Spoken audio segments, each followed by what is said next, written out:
Πάμε να μιλήσουμε και μαζί για το θέμα των ημερών, το οποίο δεν είναι άλλο από το Mounjaro. Το Mounjaro είναι ένα ενέσιμο φάρμακο, το οποίο γίνεται μία φορά την εβδομάδα. Δεν δικαιολογείται, δεν συνταγογραφείται, κοστίζει 250 ευρώ το μήνα και για να το πάρεις πρέπει να έχεις μια χειρόγραφη συνταγή από ένα παθολόγο ή έναν ενδοκρινολόγο. Είναι αποτελεσματικό? Ναι, είναι αποτελεσματικό. Με ποιο τρόπο είναι αποτελεσματικό?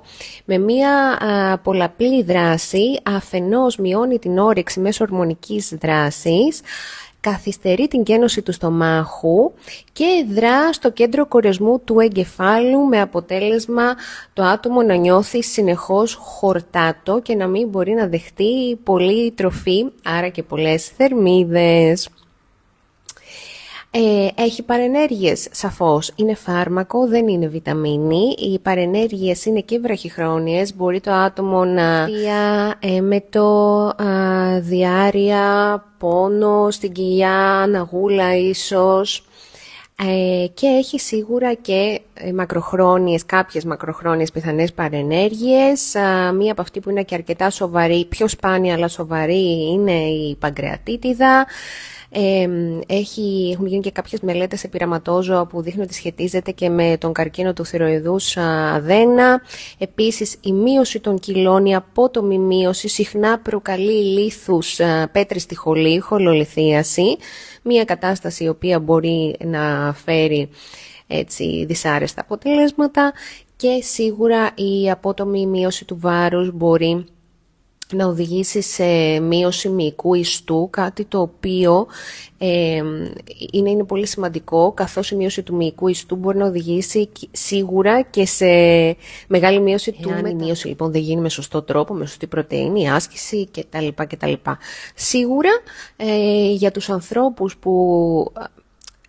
που αυτό θα αποφέρει μια κακή κατάσταση διατροφής, μια διατροφή με ελλείψεις σε φρούτα, λαχανικά, μπορεί εννοείται να προκαλέσει και ελλείψεις σε βασικές βιταμίνες. Το Mounjaro αντεδείκνυται σε ανθρώπους που έχουν οικογενειακό ιστορικό καρκίνου του θηροειδούς, σε ανθρώπους που έχουν σίγουρα ιστορικό παγκρεατίτιδας, θέλει προσοχή σε ανθρώπους που έχουν χολολιθίαση. Και έτσι λοιπόν, όπως είναι όλα τα φάρμακα, έχει και αυτό τις παρενέργειές του. Τι κάνουμε? Το Mounjaro ανήκει στη θεραπευτική προσέγγιση της παχυσαρκίας και είναι κάτι που διαιτολόγοι λαμβάνουμε υπόψη. Και οι διαιτολόγοι και οι γιατροί.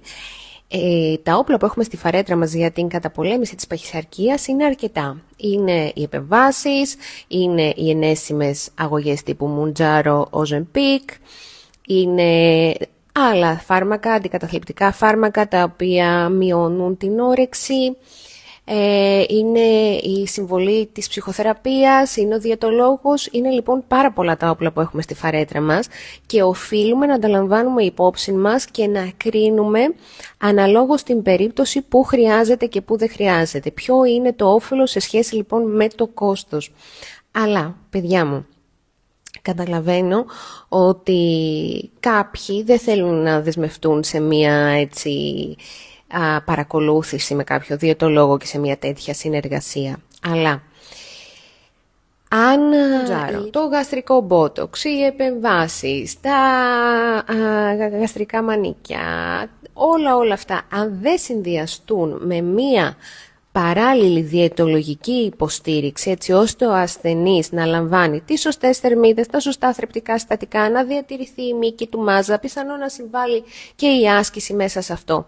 Και αν δεν λάβει διατροφική εκπαίδευση, έτσι ώστε όσο παίρνει το Mounjaro να καταφέρει να αλλάξει βασικές συνήθειες, έτσι ώστε μετά να μπορεί να ορθοποδήσει και μόνος του, αφενός είναι δώρο-άδωρο η μείωση του βάρους και αφετέρου, ουσιαστικά μαθαίνετε να εξαρτάστε από το φάρμακο, διότι όταν το φάρμακο φύγει, τα κιλά θα ξαναμπούν.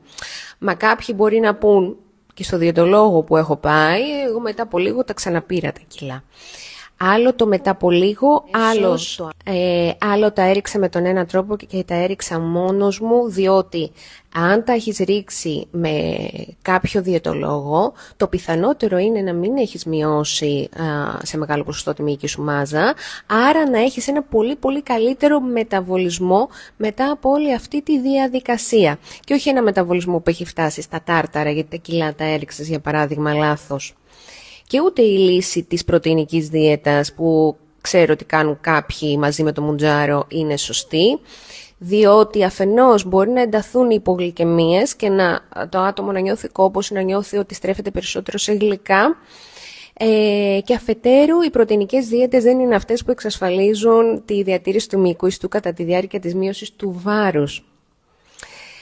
Άρα λοιπόν δεχόμαστε το μουντζάρο ως πολύ σημαντικό όπλο στα χέρια μας, αλλά δεν καταρρίπτουμε με τίποτα και αυτό δεν μπορεί να αντικαταστήσει τη διαιτολογική παρακολούθηση. Και δεν το λέμε για να ευλογήσουμε τα γένια μας, το λέμε γιατί το λένε οι μελέτες και γιατί έτσι είναι στην πραγματικότητα. Είναι για παράδειγμα πώς ένας άνθρωπος που δεν είναι καλά στην ψυχολογία του λαμβάνει αντικαταθλιπτικά και λέει «Αχ, τα κόψα και υποτροπίασα, άρα είναι εθιστικά». Δεν είναι εθιστικά. Απλώς δεν έχεις αλλάξει τη ζωή σου όσο τα έπαιρνες, έτσι ώστε να μπορείς να σταθείς και μόνος σου κατά τη διακοπή. Δεν έχεις βγάλει από τη ζωή σου τους παράγοντες που σου φέρνουν το άγχος, τη στεναχώρια, Εντάξει. Αυτά λοιπόν, εύχομαι να σας βοήθησα.